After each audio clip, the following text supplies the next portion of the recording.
Hello, everybody, and welcome.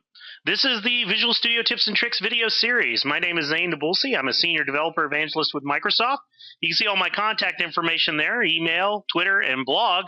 The blog is also the Visual Studio Tips and Tricks blog, so feel free to pay it a visit. Next thing I want to talk about, the Coding Faster book. It is available. Yes, boys and girls, you can go to Amazon and get the Coding Faster, Getting More Productive with Microsoft Visual Studio. It's kind of an adjunct to the videos. They kind of go hand in hand, so please go out there, show me some love, and grab the book if you want. All right, so this tip is going to be zero-length box selection.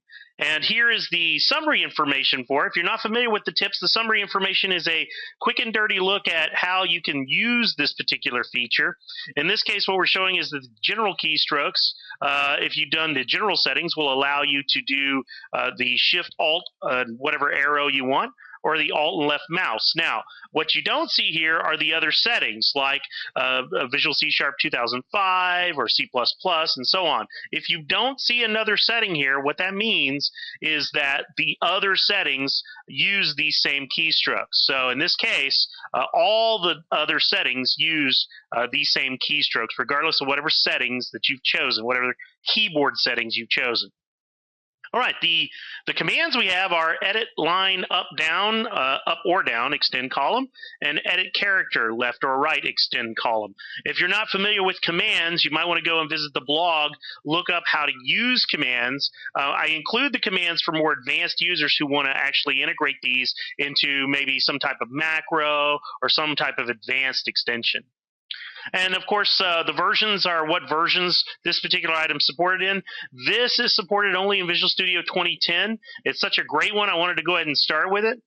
And then finally, we have a code number that's associated with each tip. It's vstipEdit0009 in this case. All right, so without any further ado, let's go ahead and jump into the demo, and let me show you what we're capable of here. So I'm just going to jump right into Visual Studio. And zero-link box selection is pretty cool. Basically, it works like this. Let's assume, and actually I'll just pop up here a little bit. Let's assume that you want to create some variables real quick. I've got like 5 variables I want to crank out, and I don't want to type them all, one at a time. What can I do? Well, what you can do is this. If you hold down your Shift key and your Alt key, and hit your down arrow key, you'll get a nice thin blue line. Let me zoom that up a little bit so you can see that. Hopefully everybody can see that blue line. Once you've got that blue line, remember it's Shift, Alt, down arrow key. Once you've got the blue line, now that thing is like an active cursor. So now I'm going to crank out my variables. Public, I don't know, how about X? And this is C#, so I guess I better do public int X equals, and then some number. There we go. And we're ready to rock and roll. Did you notice when I pressed enter, it went ahead and stuck the cursor down at the bottom where I could end, and then I can just press enter again. It's a nice convenience factor there.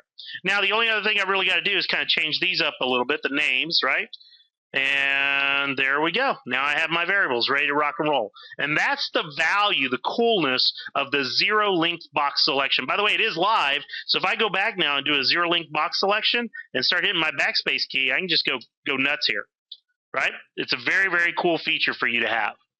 And that's pretty much all we have for zero-length box selection. Let's get on back to the slides. And thank you for joining us for this quick tip or trick.